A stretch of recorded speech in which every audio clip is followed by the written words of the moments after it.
मैं डॉक्टर दुर्गाचरण पांडे सवेरे सवेरे आप सभी लोगों का हार्दिक स्वागत करता हूं, हार्दिक अभिनंदन करता हूं। और आइए आज के विचार पे हम बात करते हैं। आज की विचार का मुख्य बिंदु है कृतज्ञता। और कृतज्ञता क्या है और इसका क्या लाभ है, इस पर आज हम बात करने वाले हैं। दोस्तों, हमारे दिल में तमाम तरीके की भावनाएं हैं। काम है, क्रोध है, लोभ है, मोह है, ईर्ष्या है, द्वेष है। कहा जाता है कि ये नकारात्मक भावनाएं हैं। काम, क्रोध, लोभ, मोह, ईर्ष्या, द्वेष, ये छह शत्रु माने जाते हैं।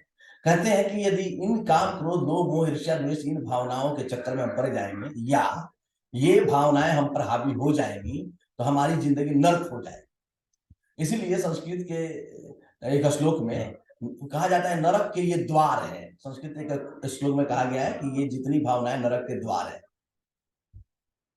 तो इनसे हम बचेंगे कैसे? ये हमारे ही भीतर है और हमारे भीतर परमानेंट है।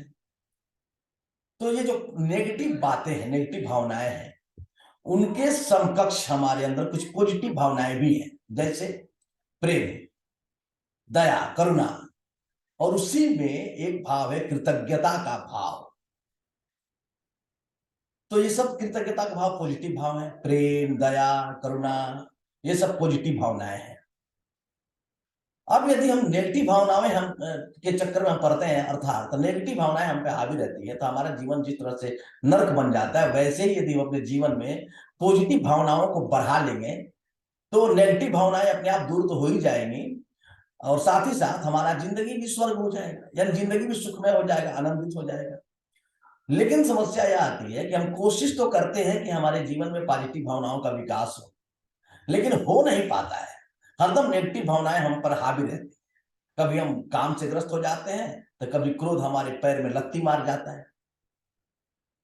तो काम, क्रोध, कभी लोभ इतना बढ़ जाता है कि हम जो नहीं करना चाहिए वो कर बैठते हैं। अब ये इनकी सेना एक तरफ और पॉजिटिव भावनाओं की सेना एक तरफ, ये सुर असुर संग्राम हमारे भीतर परमानेंट चलता रहता है। अब यदि इसके बाद बावजूद आप चाहते हैं कि आपके मन में पॉजिटिव भावनाएं ज्यादा रहे और आप उसके महत्व को समझते हैं, तो यह बहुत मुश्किल काम नहीं है। तो इसके लिए हमें क्या करना होगा? इसके लिए आप एक भावना को पकड़ लीजिए। कौन सी भाव है?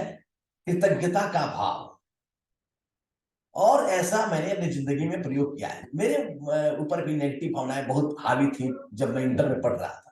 और उसी समय कहीं से सूत्र मुझे मिल गया कि यदि हम कृतज्ञता के भाव को पकड़ लेंगे या कृतज्ञता का भाव अपने अंदर बढ़ा लेंगे तो ठीक वैसे ही जैसे दीपक जलने से अंधेरा समाप्त हो जाता है, वैसे ही कृतज्ञता बढ़ते ही ये सारे नकारात्मक भाव गायब हो जाते हैं और फिर हमारी जिंदगी में कमाल होने लगता है। एक अमेरिकी लेखिका रांडा बर्न ने तो यहां तक कहा है कि यदि आप कृतज्ञता में जीते हैं तो आपकी जिंदगी में जादू जादू हो जाता है।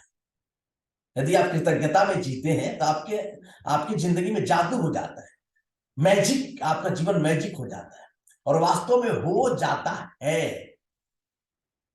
अब एक बात और इसमें हमको समझने की है। कृतज्ञता मतलब क्या? कृतज्ञता मतलब धन्यवाद। हमारे पास जो है उसके लिए हम धन्यवाद दें, जो मिल रहा है उसके लिए धन्यवाद दें, जो भविष्य में मिलने वाला है उसके लिए धन्यवाद दें। यानी हमारे अंदर केवल और केवल धन्यवाद का भाव रहे, धन्यवाद के भाव से हम भरे रहें। अब कभी हमको चोट लग गया तो क्या करें?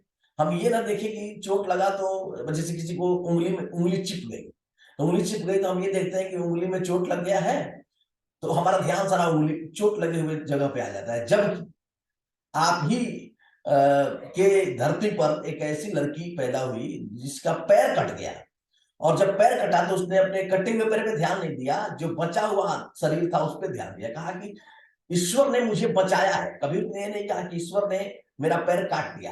क्या कहा? ईश्वर ने मुझे बचाया है। तो बचाया है तो इसलिए बचाया कि मैं कुछ बड़ा करूं। और पैर कटने के बावजूद उसने ये संकल्प लिया कि हम हिमालय फतह करेंगे, और हिमालय की ओर गई, हिमालय की ओर चलने लगी, हिमालय की यात्रा पे निकली और उसने हिमालय फतह किया, यानी हिमालय के शिखर तक पहुंची। बहुत बड़ी बात है, पैर वाले नहीं पहुंच पाते। लेकिन यह जो कमाल हुआ है, जो जादू हुआ, वह केवल इस कारण से हुआ कि उसने कटे हुए पैर के लिए शिकायत करने के बजाय जो बचा है उसके प्रति धन्यवाद का भाव व्यक्त किया।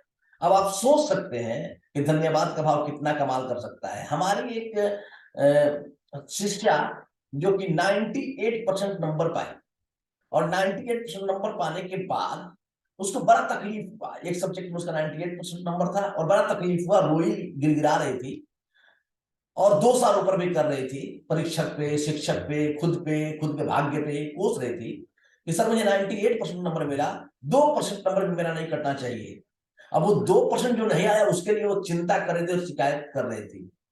मैंने उसको समझाया कि देखो, जो 2% के लिए भी तुम शिकायत के भाव से भरी रहेगी और शिकायत करेगी तो 98% तुम्हारा खो जाएगा। सोचो जरा कि 98% जो आया है उस पर तुम्हारा ध्यान नहीं गया, उसके लिए धन्यवाद नहीं दी, लेकिन 2% नहीं है तो उसके लिए तुम शिकायत करना शुरू कर दी। अचानक वो चुप हो और बात उसको समझ में आई और फिर उसने कहा कि सर थैंक यू सर, आपने इस बात को समझाया। अब अपनी जिंदगी में आप झांक कर देखिए, आप जब देखिएगा ना तो आपका दुख इतना लगेगा और आपके पास जो संपदा मिली है वो बहुत ज्यादा लगेगी। और जब आपका दृष्टिकोण ऐसा होगा तब जाके आपके अंदर से कृतज्ञता पैदा होगी।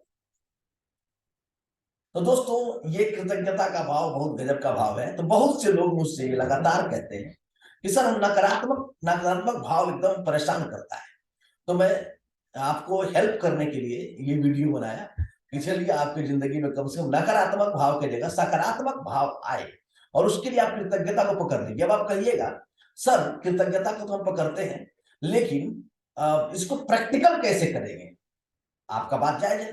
और यदि प्रैक्टिकल आपको समझ में नहीं आ रहा है कैसे इसको प्रैक्टिकल करेंगे, तो उसका उपाय ये है कि आप थोड़ा सा प्रैक्टिस करिए। यदि नहीं हो पा रहा है तो मुझे मैसेज कर दीजिएगा, मैं उसके लिए आपको बताऊंगा कि किस तरीके का किताब पढ़ लीजिए, किस तरीके का कोर्स कर लीजिए, ताकि आप अपने जिंदगी में कृतज्ञता के इस प्रैक्टिस को कर करके और इसको अस्थायी रूप दे सके। रांडा मरन तो यहां तक कहती हैं कि यदि शेक्सपियर ने इतना ज्यादा लिखा, महात्मा गांधी इतना अधिक फेमस हुए और इतना बड़ा काम कर पाए, जो भी विश्व के महानतम लोग हैं उन लोगों ने कृतज्ञता का प्रयोग किया। आइंस्टीन के बारे में ऐसा कहा जाता है कि जब उनसे पूछा गया कि आपने इतना ज्यादा आविष्कार कैसे किया, तो आइंस्टीन पता है क्या बोलते हैं? कहते हैं कि मैं महान लोगों के कंधे पे खड़ा था। यानी आइंस्टीन भी अपने पहले हुए वैज्ञानिकों के प्रति कृतज्ञ थे। कृतज्ञता इतना काम करता है, तो हमें इस चीज को जरूर समझना चाहिए। चलिए फिर से मैं दोहरा देता हूं कि आप इसका प्रैक्टिस करिए, कृतज्ञता का नकारात्मक भाव गायब हो जाएंगे और सकारात्मक भावनाएं आपके अंदर बढ़ जाएगी और आपकी जिंदगी में जादू होगा, जादू जैसा प्रभाव देखने को मिलेगा। और साथ ही साथ यदि आप इसको नहीं कर पा रहे हैं और दिक्कत आ रही है तो मुझे आप मैसेज कर दें, व्हाट्सएप कर दें, मैं आपको कोर्स का सलाह दूंगा, जिस कोर्स को करने के बाद से मेरे लिए ये करना आसान हो गया और मैं डेली प्रैक्टिस करता हूँ, मेरी जिंदगी में जादू हो भी रहे। तो इसलिए मैं आपको वो कोर्स का सलाह दे दूंगा यदि आप आगे इसको प्रैक्टिस करना चाहे तो। तब तक के लिए आप इतना ज्ञान रखिए कि कृतज्ञता वह चाबी है जिससे आपकी जिंदगी में उन्नति का हर ताला खुल सकता है। थैंक यू, मिलते हैं कल एक और ऐसे ही जोरदार विचार के साथ। थैंक यू दोस्तों, बहुत बहुत धन्यवाद, आपने मेरा वीडियो देखा है।